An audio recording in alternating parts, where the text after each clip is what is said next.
मकर राशि के ठीक अष्टम भाव को छोड़ करके नवम भाव पर, जो कि आपके भाग्य का भाव है, इसी भाव पर मंगल देवता का गोचर हो रहा है। ये मंगल देवता आपके इनकम भाव के स्वामी हैं, आपके लाभ भाव के स्वामी हैं, और साथ ही साथ यही आपके सुखेश बनते हैं। वास्तव में इनका परिणाम क्या होगा, इसी बात को जानने के लिए हमने इसे दो भागों में बांटा है। प्रथम आप इस वीडियो में ये जान पाएंगे कि इस मंगल के द्वारा आपको क्या रिजल्ट मिलेगा, और दूसरा ये समझ पाएंगे कि ये मंगल जिसके नक्षत्र पे है उस नक्षत्रों के द्वारा हमें क्या प्राप्ति होने वाली है।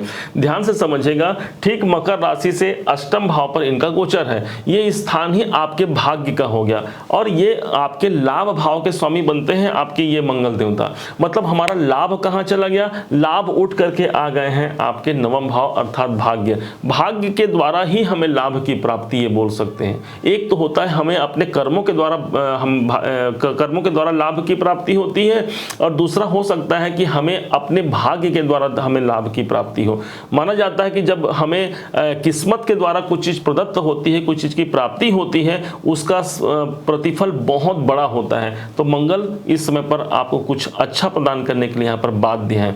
अब यही आपके चतुर्थेश बनते हैं, मतलब भूमि, भवन, वाहन, मकान, आपके प्रॉपर्टी भाव के स्वामी मंगल देवता बनते हैं। इनका प्रभाव यदि ये इनके स्वामी यदि भाग्य भाव पर चले जाए तो भाग्य से ही हमें सुख की प्राप्ति होती है, ये भी समझना चाहिए।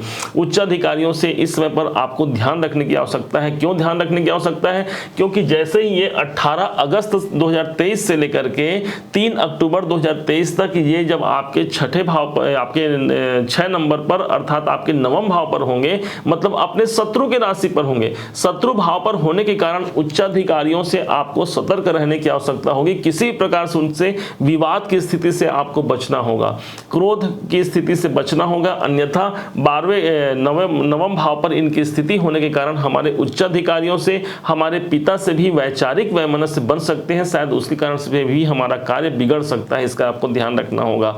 अब जैसे ही ये समय आएगा 18 अगस्त से लेकर के 3 सितंबर तक का जो समय होगा, यही मंगलदेव उत्तरा फाल्गुनी नाम के नक्षत्र पर होंगे। इस नक्षत्र के जो स्वामी माने गए हैं, जो देवता माने गए हैं, ये स्वयं भगवान सूर्य देव हैं। सूर्य देवता किस भाव के स्वामी हैं? तो आपके जीवन में ये अष्टमेश हैं, अष्टम भाव के मालिक होते हैं। मतलब मंगल अपना प्रभाव, नक्षत्र ज्योतिष के अनुसार आपको बता दें कि कोई ग्रह अपना प्रभाव कब देता है? अपने नक्षत्रों के आधार। मतलब कि पेड़ कौन हो गया? तो पेड़ हो गया मंगल, आप ये मानिए, और उस पेड़ में जो फल लगेगा ये हमें प्राप्त होगा उनके नक्षत्रों के द्वारा। तो सूर्य किस भाव के स्वामी है? तो सूर्य आपके अष्टम भाव के स्वामी है। इस समय पर कुछ रुकावटों का सामना भी हमें करना पड़ सकता है। हो सकता है कि इस समय पर जितना हम चाह रहे हैं इनकम, क्योंकि इनकम भाव के स्वामी का अष्टम पे जाना, जितना हमें प्राप्ति होने की संभावना है उसमें कुछ कमी देखने को मिल सकती है, क्योंकि आपके इनकम भाव के स्वामी का अष्टम में आना, चतुर्थ भाव के स्वामी का अष्टम में आना, घर में कोई परिवर्तन का योग बन सकता है। यदि आप चाह रहे हैं कि मुझे मकान खरीदना है, मुझे प्रॉपर्टी बनाना है, तो उसमें इस समय पर 18 अगस्त से 3 सितंबर तक कुछ बाधा की स्थिति का सामना करना पड़ सकता है। चतुर्थेश होने के कारण पारिवारिक जिम्मेदारियों का निर्वहन आपको ज़्यादा इस समय पर करना पड़ेगा। अपने दायित्वों को समझते हुए यदि आप कार्य करेंगे तो इस मंगल के नक्षत्र के आधार पर जो आपको रिजल्ट मिलेगा उसको आप ज़्यादा भली भांति से लाभ की ओर प्रदर्शित कर सकते हैं। लेकिन जैसे ही 3 सितंबर से लेकर के 23 सितंबर का डेट आएगा, इसी दरमियान यही मंगल हस्ता नक्षत्र पर होंगे। हस्त नक्षत्र के जो स्वामी माने गए हैं ये चंद्रदेव हैं, और आपके राशि के अनुसार ये आपके सप्तम भाव के अधिपति बनते हैं, जहां पर 4 नंबर लिखा है। इसका मतलब मंगल भाग्य भाव से किस भाव का फल देंगे? वो देंगे आपके व्यवसाय, आपके बिजनेस भाव का फल भी देंगे। तो इसके कारण होगा क्या? व्यापार बिजनेस में एक सफलता का दौर देखने को मिल सकता है, अच्छा प्रभाव देखने को मिलेगा। दाम्पत्य जीवन में भी इस समय पर अच्छाई देखने को मिलेगी। यदि आप विवाह आपका नहीं हुआ है, विवाह इत्यादि आप संपन्न करना चाहते हैं, इन दृष्टिकोण से इसे अच्छा ही माना जाएगा।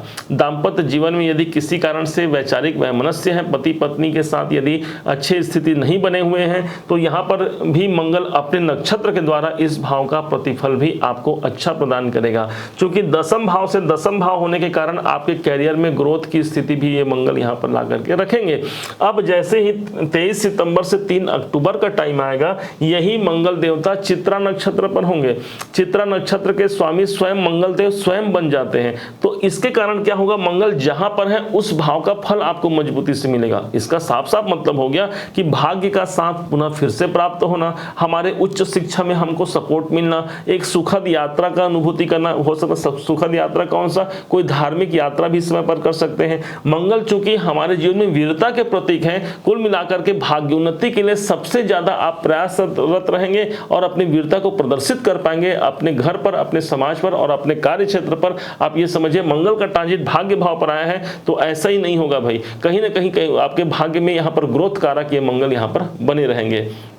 अब इस मंगल के शुभ प्रभाव को कैसे अपने जीवन में आत्मसात किया जा सकता है, कैसे इस मंगल से हम लाभ ले सकते हैं, क्योंकि वो आपके लाभ भाव के स्वामी, इच्छा पूर्ति भाव के स्वामी हैं। सीधा सीधा मंगल का संबंध श्री हनुमान जी महाराज से जोड़ा जाता है। आप सब जानते हैं हनुमान जी महाराज के चरणों पर और उनके मस्तक पर आपको लाल सिंदूर अर्पण करना है। आप सब जानते हैं भली भांति से। एक बार हनुमान जी महाराज देखे कि सीता माता अपने मांग पर सिंदूर लगा रही थी। हनुमान जी महाराज पहुंच गए और पूछे कि माता ये आप क्या कर रही हैं। तब सीता माता ने कहा था कि ये सिंदूर मैं चुटकी भर अपने मांग में भरती हूं, जिसके कारण प्रभु श्री राम की मुझे प्रसन्नता प्राप्त होती है।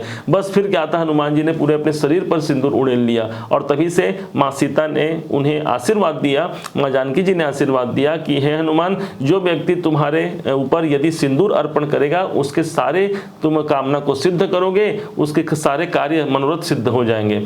हनुमान जी महाराज को तभी से सिंदूर चढ़ाना प्रारंभ हुआ। तो इस कारण से इस प्रभाव को समझते हुए आपको हनुमान जी पर सिंदूर चढ़ाना है। हनुमान जी का व्रत रख सकते हैं। सुंदर कांड, बजरंग बाण का जो पाठ होता है ये सदैव आपके मनोरथ को सिद्ध करेगा और इस मंगल के गोचर में भी आपको लाभ ला करके आपके झोली में रख देगा।